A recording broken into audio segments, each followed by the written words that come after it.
अस्सलाम वालेकुम। आप देख रहे हैं ईमान television YouTube channel. Tehreek Insaf की तरफ से मियां असलम इकबाल वज़ीर-ए-आला पंजाब और सालार काकड़ वज़ीर-ए-आला बलूचिस्तान के उम्मीदवार होंगे। बैरिस्टर गौहर शीर अफजल मरूद से आसिफ जरदारी का राब्ता। शीर अफजल मरूद अपोजिशन लीडर।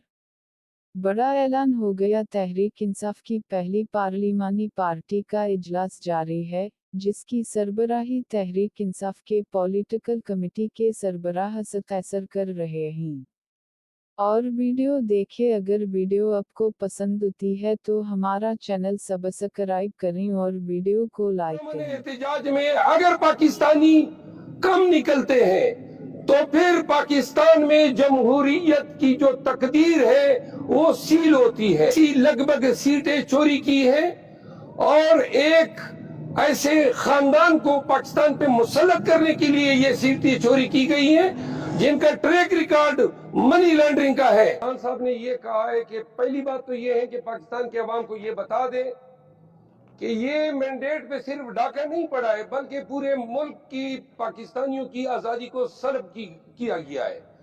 दूसरी बात ये है कि अगर इस तरीके से पाकिस्तान में वोट चोरी किया जा सकता है तो आने वाले इलेक्शंस पे सवालिया निशान रहेगा। लोग अवाम के पास नहीं जाएंगे।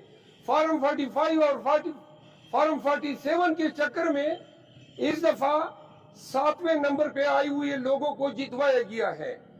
खान साहब ने ये कहा कि ये जो वोट है इसके लिए कोई स्ट्रेचर पे आया, कोई हजारों मील फासला तय करके पाकिस्तान आया, कोई ऑपरेशन थिएटर से आया, कोई डायलिसिस का मरीज जो है वो अब इलेक्शन बूथ में आया है।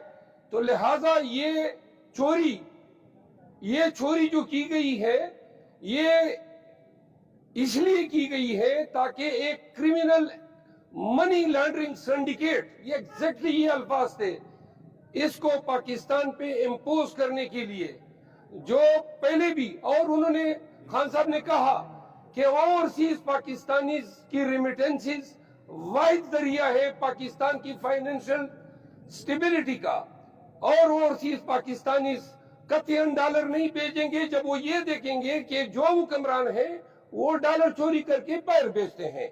तीसरी बात खान साहब ने ये कही कि अगर पॉलिटिकल स्टेबिलिटी नहीं है तो आपकी फाइनेंस